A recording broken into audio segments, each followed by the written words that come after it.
Сакам да прочитаме две изјави. Пред да почнам ја да зборувам мојот дел, сакам две изјави да ги слушнеме од два различни извора. И потоа ќе продолжиме со тоа што сакаме да го кажеме. Ова е текст од една песна која што е напишана од човек кој што не е верник, но е многу искрена изјава. И одека вели вака, вели, посегнав внатре во мене да најдам утеха за мојот загрижен ум, но не најдов сила да го направам тоа.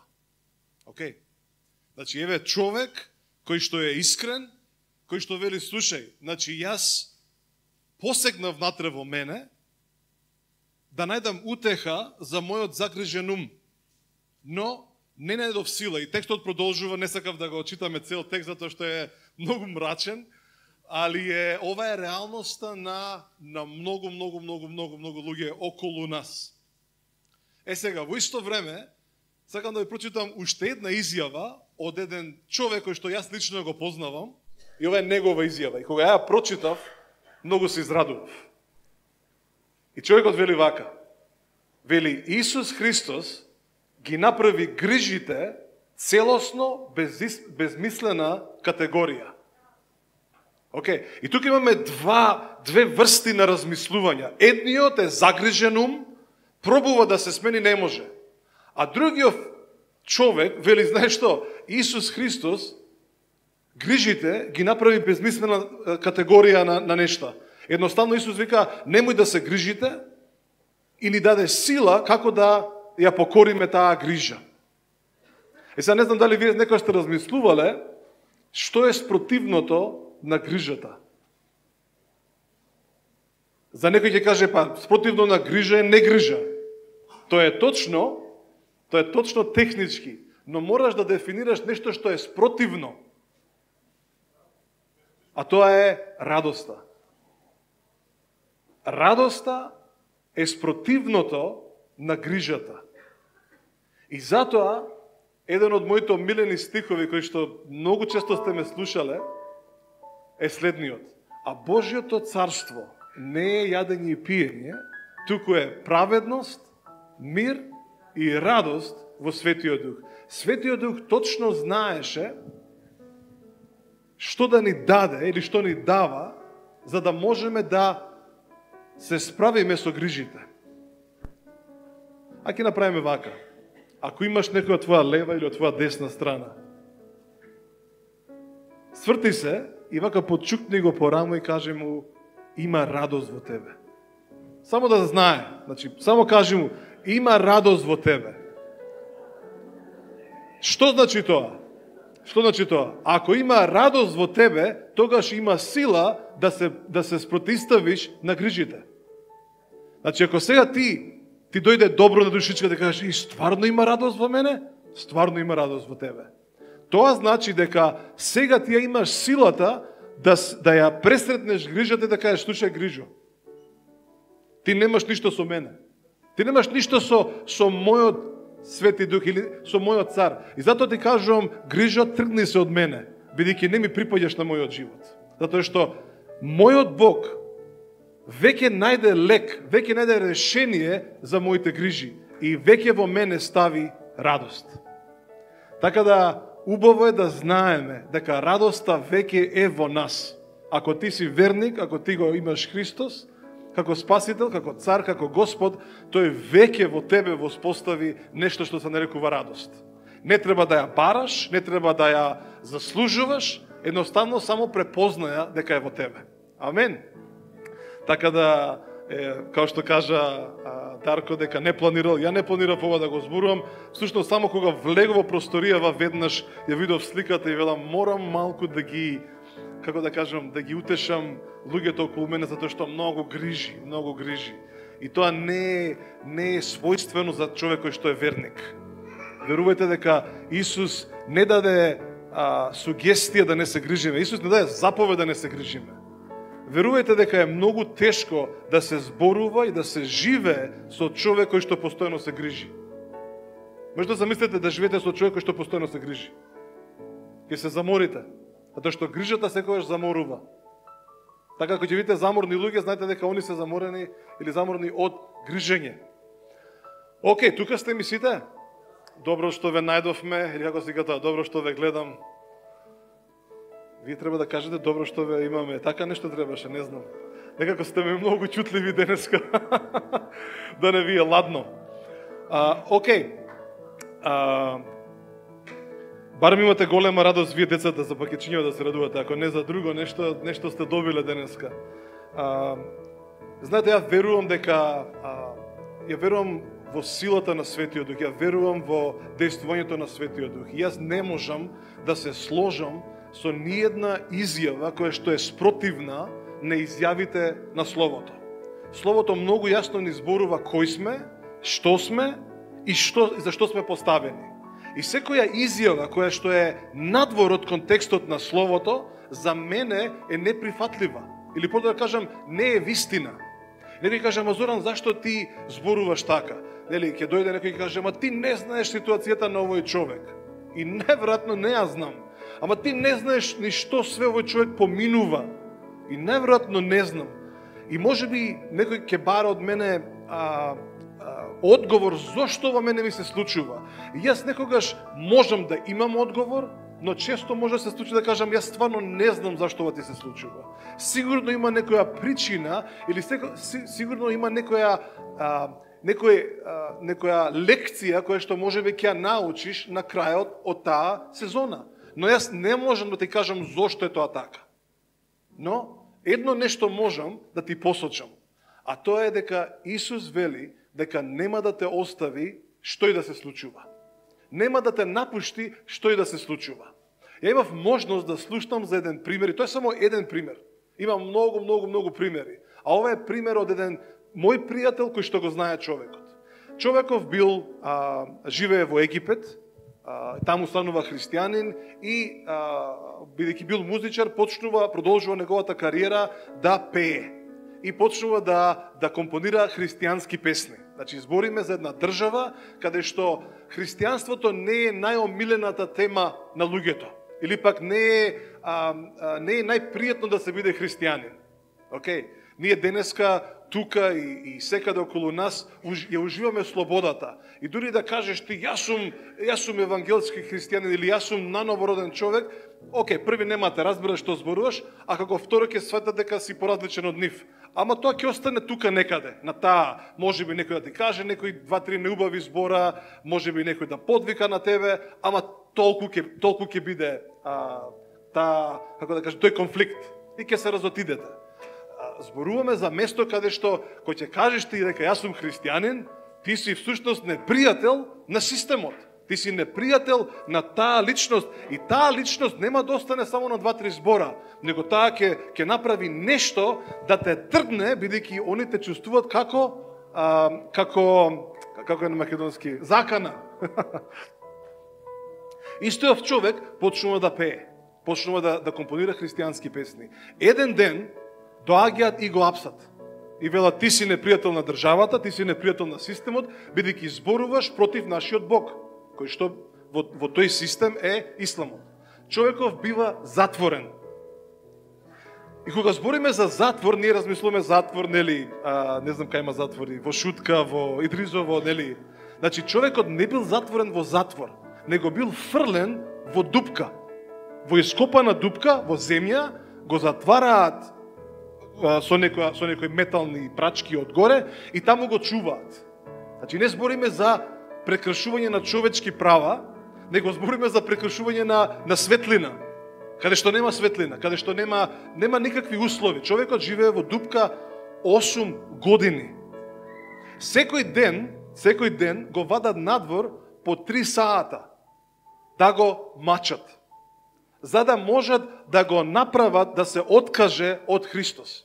8 години, секој ден, истото мени. Интересно е што човекот, кога го прашуваат, кога прати интервју со него, велат, што беше тоа што те остави, или што беше тоа што ти даде сила да го преживееш овој момент, или да го преживееш тој момент. Човекот вели, во во сите тие страдања, во целиот тој кошмар, вели, ангели доаѓа и ми зборуваа. И ми кажа, еден ден ти ќе имаш твоја телевизиска станица и ти ќе им зборуваш на милиони луѓе. И он тоа го секој ден го верувал. И секој ден си го зборувал на себе си. Еден ден јас ќе имам телевизиска станица и милиони луѓе мене ќе ме слушаат. Доаѓаат чуварите, го вадат, го мачат 3 сата. Па го враќаат назад. Секој ден. И го прашуваат, што беше тоа што ја остави твојата надеж, или подобро да кажам, што тебе не те направи да се откажеш од сево ова. И тој вели, затоа што знаев дека Бог е верен. Низ сплет на случајности и на ситуации доаѓа човек кој што слуша дека човекот бива затворен, дека измачуван, го откупуваат, го носат во Америка, таму седи некое време и еден човек вели, Господ мене ми зборуваше да дојдам да зборувам со тебе. И вели, Господ ми стави на срце да те поканам да бидеш дел од една телевизиска станица. И не само тоа, него сакам да ти ја дадам целата телевизиска станица на тебе, ти да ја управуваш. Денеска истиот тој човек ја има таа телевизиска станица и на милиони луѓе им проповеда за Исус. Значи, ова не е пример од некоја книга извадена од некаде, некој кажал, него збориме за лични контакти кои што го искусиле се во ова. Се зашто ви го кажувам? За да можам да го тргнам од вас, да ги тргнам вашите грижи. А тоа што вие, ако се споредувате со овој човек, вашите грижи се као вицеви. Вашите грижи се како нула, како прашина, како магла. Така да верувајте дека ако веќе нешто има и за кое што вреди да се размислува, вреди да се размислува за Божјото царство. Вреди да се размислува за тоа што Бог поставил во тебе, а не што луѓето поставуваат околу тебе. Верувајте дека постојат работи на оваа земја која што на вистина се од трошен материјал, од потрошен материјал се. Но постојат и работи кои што Божјото царство не ги нуди, кои што се од вечен материјал. Јас би сакал да сите ние да можеме да се фатиме за вечниот материјал, да го држиме тој материјал, да го чувствуваме тој материјал, да го мирисаме тој материјал, да го вкусуваме тој материјал и да живееме тој материјал. Тој материјал се нарекува надеж. Тоа е материјалот кој што ќе те одржи, да можеш да не се откажеш покрај сите преврња, покрај сите збунетости, покрај сите необјасними работи.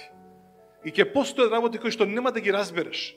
Зашто? Зашто на поединците не им е дадена целосната слика. Верувајте, во една црква, или ја би рекол, во целата црква, кога зборам за црква, зборам за сите спасени луѓе кои што денеска пребиваат на земјата, а и за сите луѓе кои што заминале од земјата, а се сега присутни на небото и не наблюдуваат нас. Значи, јас зборам за таа универзална црква. И затоа, кога нашиот фокус е ставен на трошливи нешта, трошливи се и мислите, трошливи се или распадливи се и намерите, распадлива е и надежта е распадлива тогаш. Но, ако ја ставиме нашата надеж во нераспадливите нешта, во она што е цврсто, она што е вечно, нашата надеж ќе биде хранета, или подобро да кажам, ухранувана од она што е вечно и на таков начин надежта во тебе ќе созрева, или подобро да кажам, ќе расте. Јас знам дека кога зборувам за надеж, некој ќе ме праша, добро Зоран, а надежта слична е на благодата? Нели, бидејќи словото не вели растете во благодата. Сега прашањето е дали можеме да растеме и во надежта? Нели, ако ние веруваме дека може да растеме во верата и ако можеме да растеме во благодата, дали можеме да растеме во надежта? Добро прашање, нели? Ја верувам дека ние може да созреваме во разбирањето на надежта. И јас верувам дека за одредени моменти Светиот Дух во тебе ќе изрази или па ќе донесе на виделина надеж која што претходно не си ја ни знаел. Не си ја ни видел, не си ја ни почувствувал. А тоа што видите, јас и ти во овој момент сме како еден магазин.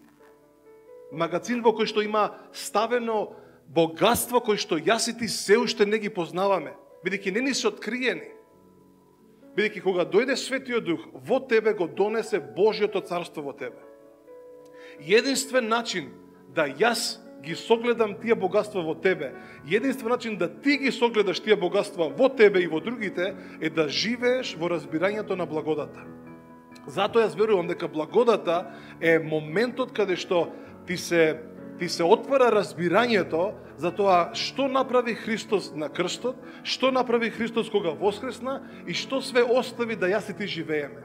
И ако јас и ти се нарекуваме праведници, ако сме ние луѓе кои што велиме јас сум оправдан од Христос, и некој каже како вие така толку лесно кажувате дека сте праведници, врз која основа? Врз основата на тоа што Христос го направи. Словото многу јасно ни вели во Евреи 9 и 10 глава, вели свештениците постојано принесуваа жртви, постојано, но ниедна од тие жртви не можеше да ги откупи од гревовите. Затоа што гревот остануваше, но вели тој Христос со едно принесување, со една жртва ги исчисти и ги оправда и ги усоврши тие кои што веруваат во него еднаш за секогаш.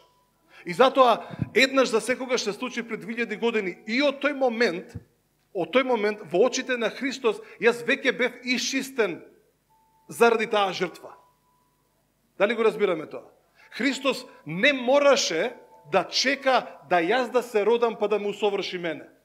Него во неговите намери, во неговите мисли, он го замисли тој момент и рече со оваа жртва секој кој што ќе се роди понатаму и ќе го прифати овој момент, ќе разбере дека јас тоа сум го направил пред 2000 години. Дали го разбираме тој дел? Усовршувањето или чистењето не се случи кога прифатив дека верувам во Христос. Ниту па кога разбрав. Жртвата се случи затоа што тој одлучи така. И затоа е добро да благодата ни постави видик, или подобро да кажам, гледиште како да ги гледаме луѓето, а не како да не ги гледаме. Тука сте луѓе, ме следите, да не зборувам нешто што не ме разбирате. Затоа е многу битно за тебе и за мене да благодата или разбирањето за благодата постави во тебе став како ќе ги гледаш нештата. Ајде ќе читаме еден стих. Ќе читаме од мислам дека е Евреи 9 глава, мислам дека 9 и 6, да, ајде побаре го тој стих. Спремивме некои стихови да ги читаме. И вели вака: сега имаме оваа надеж како силна и нескршлива котва која ни ги чува душите во Господ, која навлегува во натрешното светилиште зад завесата, каде што влезе Исус за нас како претходник. Значи, еве го Исус, еве го светото место. Исус влегува во местото каде што само тој може да влезе. За жал, денеска ние и мнозина од нас сме израснати во таа средина, каде што знаеме дека во зградите што ги нарекуваат цркви, нели имаат и нешто што се вика олтар. Така? И кои ќе кажат, таму никој не смее да влезе. Освен тој со црните облеки, тој со брадата, само тој смее да влезе. Нели сте биле, како деца ве крштевале, освен тоа што не се сеќавате, ви, ама, нели, ако сте биле на погреби, на крштевки, на не знам што, знаете дека постои еден дел кој што е покриен со завеса и единствено само свештеникот смее да влезе таму. Интересно е што тоа веќе се случило пред 2000 години. Тоа веќе се заврши пред 2000 години. Веќе светиот Исус влезе како претходник и го направи тој момент. И во нас постави состојба, што се нарекува надеж денеска, и таа надеж е силна како што? Како котва. За да ниеден повторно понатаму не мора да го прави истото. За жал, денеска се уште луѓето не го разбрале овој дел, дека веќе се случи тоа. И затоа се уште го прават истото. Се уште велат, знаеш што, пак мора да влезе некој позади.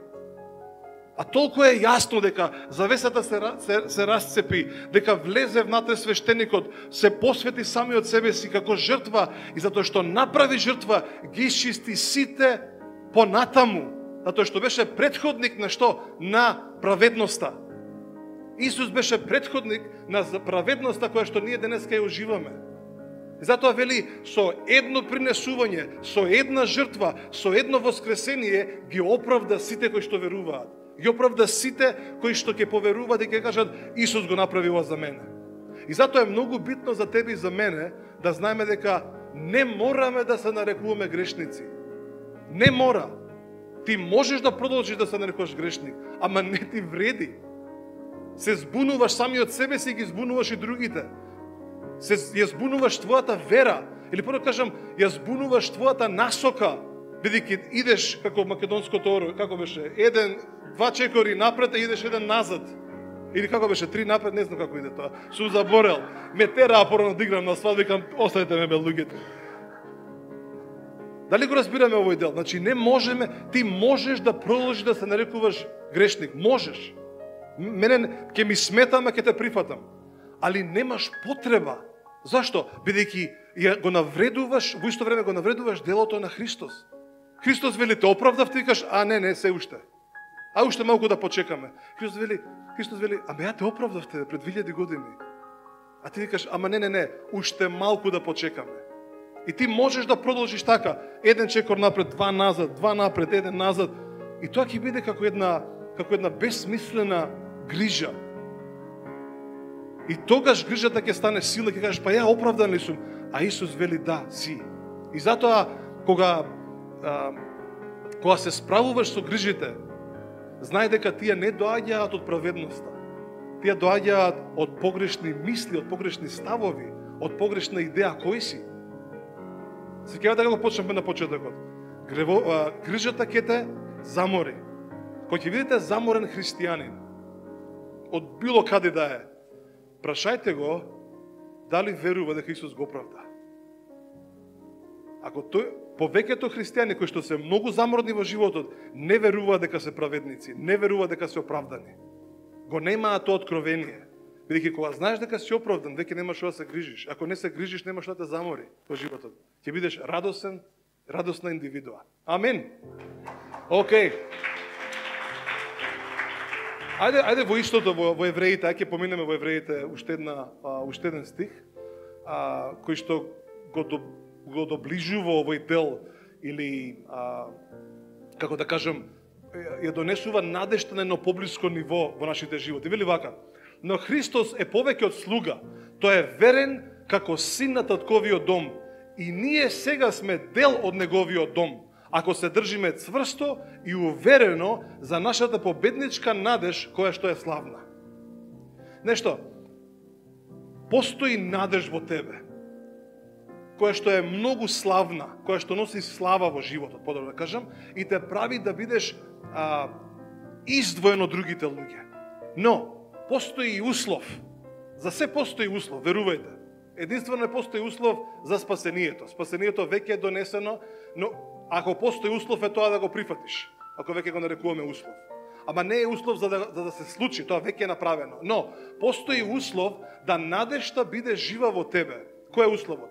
Да се држиш цврсто и уверено дека Бог е верен во сите негови ветувања за твојот живот.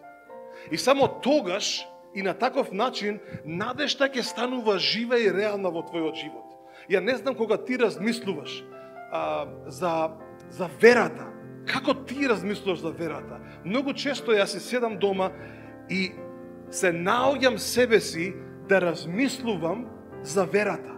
И ја не ги гледам тоа како некои синоними или некои, како да ги кажам, како некоја имагинација. За мене верата е нешто опипливо, за нешто што можам да го допрам, да го видам, да го вкусам, да го почувствувам, да се најдам себе си, да разговарам со верата. Кога ја размислувам за благодата, ја не размислувам за нешто далечно, за нешто, како си тоа, само пишано, како нешто, како да е само збор. Не, за мене благодата е многу жива. Ја гледам бојата на благодата, ја гледам состојбата на благодата, ја гледам цврстината на благодата, ја гледам силата на благодата, ја гледам убавината на благодата и станува жива и реална. Кога ја размислувам за љубовта, љубовта за мене има боја. Љубовта за мене има чувства, има емоции. Љубовта за мене има сила. Љубовта има длабочина. Љубовта е многу реална. Кога размислувам за надежта, надежта ми е многу жива, многу реална. Не е само некоја абстрактна идеологија за нешто, да, сите ние имаме надеж. Не, луѓе, јас сум ја видел надежта, сум ја почувствувал, сум зборувал со нив, сум ги, како да кажам, сум имал кореспонденција, сум имал интеракција со нив. Зашто? Бидејќи ми се дарови од живиот Бог. Кога јас зборувам за пророкување, ја не зборувам само како, јас имам дар на пророкување, дај се да ви пророкувам и да си одиме дома сите. Не, за мене да пророкувам е, како да кажам, е привилегија, бидејќи го него, викам, јас сум го видел пророчкиот дар, ја знам бојата на пророчкото, ја гледам, ја чувствувам, ја согледувам, живеам со нејзе. Кога јас зборувам за сите други дарови, јас сакам да ги запознаам како вистински, како реални, како нешто што е реалност во мене и не да зборувам за нив како има нешто, има еден стих. Кога јас зборувам за Словото, кога го читам Словото, тоа ми е живо, како реално ми е, како ме прелева, иде над мене, врз мене, во мене, излегува од мене. И затоа некој ќе каже, леле колку ти се силни зборовите. Викам, стварно, многу се силни зборовите. Зошто? Бидејќи сум го запознал Словото. Кога јас зборувам, кога сакам да цитирам стихови, не ги цитирам само како текст, него како нешто кое што сум го вкусил. И можам да ти кажам како изгледа. И затоа Словото дури во Стариот Завет вели, дојдете, вкусете и видете дека Бог е добар. Постои момент каде што ти го вкусуваш Бог, каде што Бог ти станува и зачин, и благост, и сол, ти станува реалност во твоите чувства и ти сега знаеш, го разпознаваш дека е реален.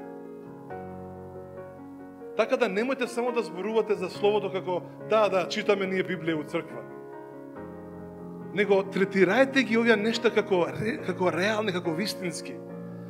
Знаете, мнозина мотиватори ќе кажат, ти синко само да се надеваш. Или ќе ти кажат, има иднина за тебе, добар си ти, паметен си, те гледам тебе.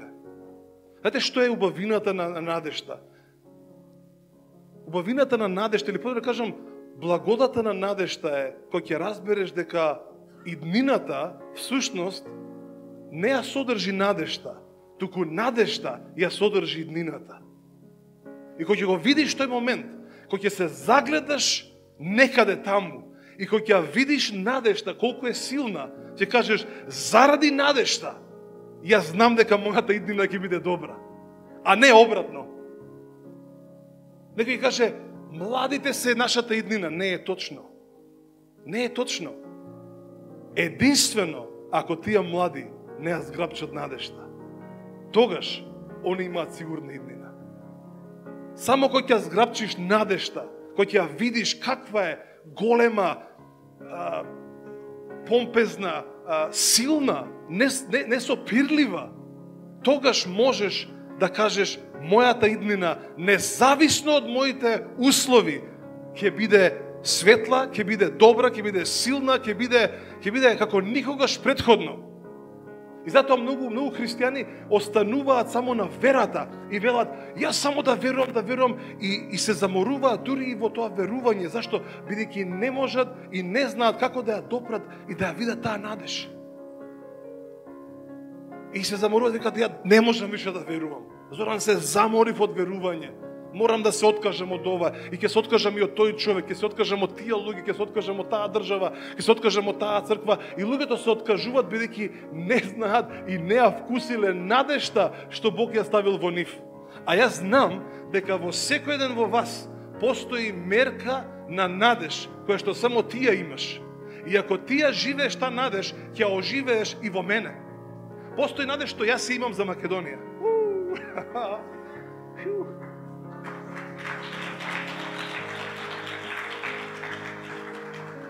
Кој што може би ти се уште не ја поседуваш.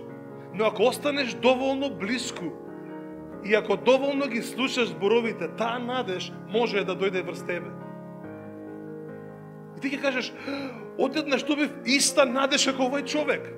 Али видете, истиот реципроцитет се случува и со тебе. Ако ти почнеш да оживуваш таа надеж што е во тебе, таа ќе дојде врз мене и заедно ние тогаш ќе почнеме да живееме во таа силна надеж и луѓето ќе кажат, што е оваа слава што е врз вас? Што се случува овдека? Влегувам и одеднаш нешто многу добро. Нешто многу како слава ми изгледа. Кажеме, да, ти ја приметуваш силната надеж која што ние манифестираме. Која што ние развиваме во нашите животи. Затоа можеме да кажеме, спротивно на сите предвидувања, спротивно на сите размислувања, спротивно на сите, ја би рекол, пророштво до овој свет, да кажеме, не. Нашиот Бог, мојот Бог не е таков. Мојот Бог е силен Бог. Мојот Бог е многу силен Бог. И ти не можеш да му се спротиставиш на него. Спремивме некои стихови, али во мене имам толку други стихови кои што можам да ви ги кажувам. Каде што вели, кој е тој кој што се спремил да се бори со Бог, па да го победи него? Кој е тој? Зашто Бог е силен. Аки читаме неколку стихови за силата на Бог. Сакам да ви го донесам моментот дека Бог е многу силен Бог. И заради неговата сила можеш да знаеш дека неговата надеж е исто така силна. Амен. Ајде ќе прочитаме неколку стихови. Читаме во псалмите. Вели, стани Господи и покажи ја својата моќ. Преку твојата сила ние ќе пееме и ќе ја славиме твојата славна моќ. Знаеш, кога ќе приметиш, кога ќе го допреш, кога ќе го увидиш, леле, Бог е многу силен. Знаете што се случува, што е реакцијата? Него стануваш и пееш нешто и играш и се радуваш, велиш, мојот Бог е многу силен Бог. Ја нема да се плашам од сите случувања околу мене, затоа што мојот Бог е силен Бог. Псалм 56:6 зборува за силата на Бог. Најди го. Псалм 56:6 или 65:6. Вели, Боже, ти си силен. И вика, зборува за твојата моќ и твојата сила нема крај. Не мораш да го наоѓаш. Јоб, 9 глава, 19 стих. Јоб зборува за Бог и вели, твојата сила, Господи, е над сите други сили. Не постои Бог како тебе. Јоб 9:6, 9:4. Повторно зборува за неговата сила. Откровение 5:12 вели, кој има, дајте му на Бог, доаѓа момент каде што, Господи, ти си достоен да примиш чест и слава и сила. Твојот Бог и мојот Бог е многу силен Бог. И ако Бог е силен, тогаш неговите дарови, љубовта, надежта, верата, благодата се исто така силни. Тие не се слаби. Јас и ти немаме причина или немаме опција да се жалиме. Кои други стихови ги имаме? Има некои стихови? Толку се. Да, 1 Коринтијани 1:25.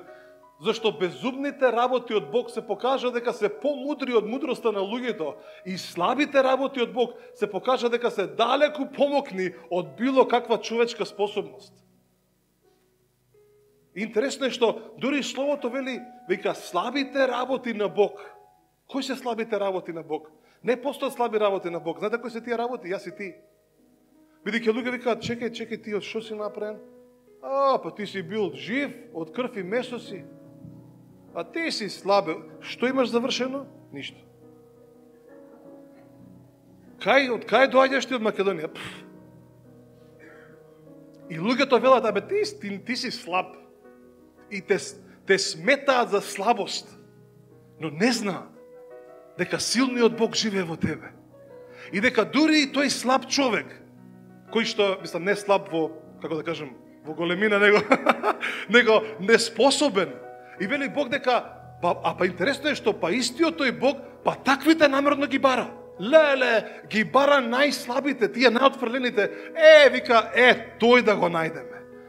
Преку него, јас ќе ги посрамам сите тие со факултетите. Ќе ги посрамам сите тие кои што се паметни, што мислат дека се паметни. Таквите луѓе Бог ги бара. И сега не викам дека ти си баш таков, неук, неучен, али интересно е што Бог тебе те нашол. И мора да има нешто каде што Бог го видел во твојот живот и рекол, овој има една голема слабост. Али ја, бидејќи ги сакам ваквите, кои што признаваат дека се слаби, јас ќе им дам сила. И затоа секој ден човек што слуша сега тука и кој што е под како да го кажам тоа, кој што е под гласот мој, да знае дека Бог е силен, зашто безумните работи од Бог се покажаа дека се помудри од мудроста на луѓето и слабите работи од Бог се покажаа дека се далеку помокни од било каква човечка способност. Така да, дури ако некој ја слуша оваа проповед и си вели, јас сум многу слаб човек, не можам да се откажам од цигари, не можам да се откажам од алкохол, не можам да се откажам од порнографија, не можам да се откажам од лоши мисли, не можам да се откажам од оваа зависност, не можам да се откажам од грижите, не можам да се откажам од вината. Истиот тој Бог го наоѓа сега и му вели слабите работи на овој свет. Бог ја метнува својата сила, па да ги направи помокни од било кој друг човек овдека на земјата. Амен. Така да кој да слуша, нека тој благослов дојде врз него. Нека дојде врз него. И нека те осили да знаеш дека Бог намерно те избрал. Видел некаква слабост што си ја покажал и вели, овој, ја ќе го благословам. Ваквиот, јас ќе го покажам дека не за ти да јас и ти да се фалиме дека сме мокни, него за да може Бог да биде видлив. Тој да се покаже силен. Да видат луѓето дека постои надеж која што е многу посилна од секоја човечка идеја. Амен. Вау. Слава ти, Исусе.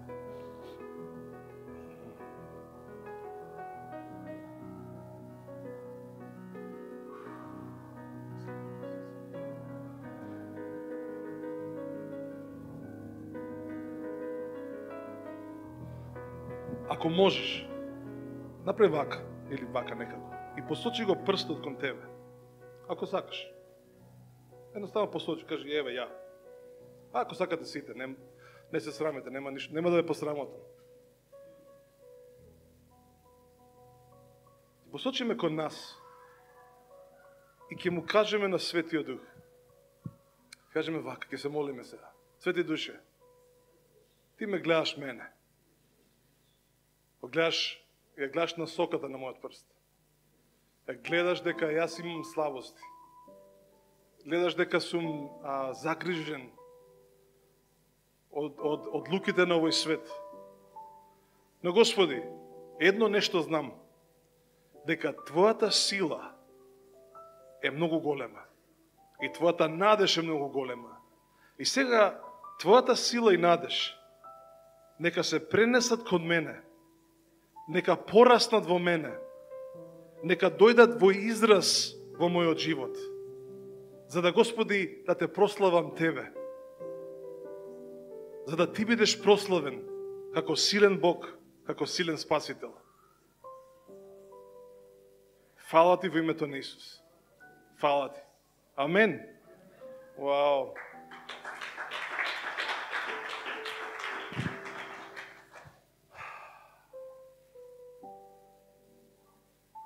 Знаете, еднаш кој ќе го вкусите Господ, сите други вкусови се смешни во споредба со Него. И јас се сеќавам кога бев на една свадба некаде во Дакс, го знаете Дакс. И бевме на неговата свадба и пробав една торта. Јас секојаш си ги споредам со торти работите. Така некако ми е најлесно да ги замислам. И сега дека бевме во Шведска, викам, ја ќе направам се да отидам докај него. И се кажувам на Ребека, некој изговори, треба нешто да правиме духовни муабети, а внатре во мене желбата не е да правам духовни муабети со него, него да си ја пробам тортата. Зашто еднаш чим сум ја пробал, веќе знам како вкус има. И така е и со нашиот Бог. Кога еднаш ја го вкусиш И кога ќе вкусиш убавината негова, не да веќе нема враќање, него веќе знаеш како тој изгледа. Веќе знаеш, го знаеш неговиот вкус. И може да дојде било кој и било што и да проба да те, како си тоа, да те поремети. Но едно нешто знаеш, вкусот на Бог е во мене. Бог е добар. Така да, ако постои охрабрување, што денеска можам да ви го дам, е дека надежта која што е ставена во тебе, а веќе неколку недели зборувам за надежта, веќе имаме, дали ви кажав, имам 39, барем ја најдено 39 објаснувања за каква надеж постои у Словото, во Библијата. Имате цврста надеж, жива надеж, безпрекорна надеж, непоколеблива надеж, имате надеж против надеж. Сеќавате на Авраам? Вели, кога што немаше надеж, тој најде надеж. Значи, постои надеж против надеж. Имате многу објаснувања кои што Бог ги користи да те охрабри тебе и мене. Така да, моето охрабрување остани во тој вкус на Бог. Или прво да кажам, кажи му на Господ, Господи, дај ми да вкусам од тебе.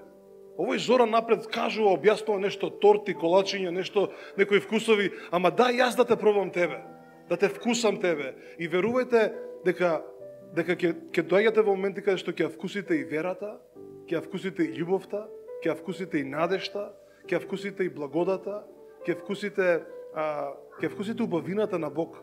И тоа не се некои абстрактни чувства или абстрактни идеи, тоа е реалноста на нашиот Бог. Тоа е реалноста на твојата вера. Тоа е реалноста на тоа што ти го живееш. Сите тие работи што ги познаваш во овој свет се само една бледа слика на реалната слика на тоа каков е Бог, колку е силен Бог, колку е добар Бог. И ако некој каже, абе јас знам многу добри луѓе, Бог е подобар од тоа. Ама јас знам многу силни луѓе, Бог е посилен од тоа. Така да, останете во тој благослов, останете во таа состојба. Уште нешто ќе кажам. Надежта е состојба. Надежта е состојба во која што влегуваш и после тоа веќе не кеш да излезеш. Влегуваш и веќе не кеш да излезеш од таму. Зашто знаеш дека без надеж не можеш да чекориш во овој свет. Без надеж немаш вера. Немаш основа на вера. Евреи 11:7 вели дека верата е цврста увереност на нештата што не ги гледаме, во кои што се надеваме. Надежта е основата врз која што твојата вера може да расте или да се развива, подобро да кажам. И колку повеќе ја вкусуваш надежта, толку повеќе се осмелуваш да имаш вера и да зборуваш во вера. Мнозина ќе ги кажат на мене и ми кажале, ти Зора многу си некако, многу кажуваш работи. Демек многу, како си ката, многу силно ти веруваш нешто, силни изјави даваш. Причината зашто јас и ти можеме да даваме силни изјави, не е за да се правиме паметни, него затоа што сме ја виделе надежта. Можеме да го зборуваме тоа, можеме да даваме такви силни изјави. И кажат луѓето, кој си бе ти ништо не разбираш? Ја можеби не разбирам се, ама едно нешто разбирам. Се наоѓам во надежта. И затоа можам да зборувам за нашиот Бог. Амен. Слава ти, Исус. Слава. Океј. Тука негде може да завршиме? Уште еден стих имаме. Кој е тој стих? О, да. Ево ќе го оставам како благослов на сите вас. Ајде ќе прочитаме заедно. Може? Ајде станеме сите заедно. Да, фала колку ми подсети. Леле, ке заборев, па ова требаше да биде на крај, да. Океј, може да почнеме заедно? Сите гледате добро? Океј, почнуваме. Најпосле, бидете исполнети со надприродна сила преку вашето заедништво со Господ Исус. Стоите победнички со силата на Неговата експлозивна мок, која што тече во вас и преку вас. Амен.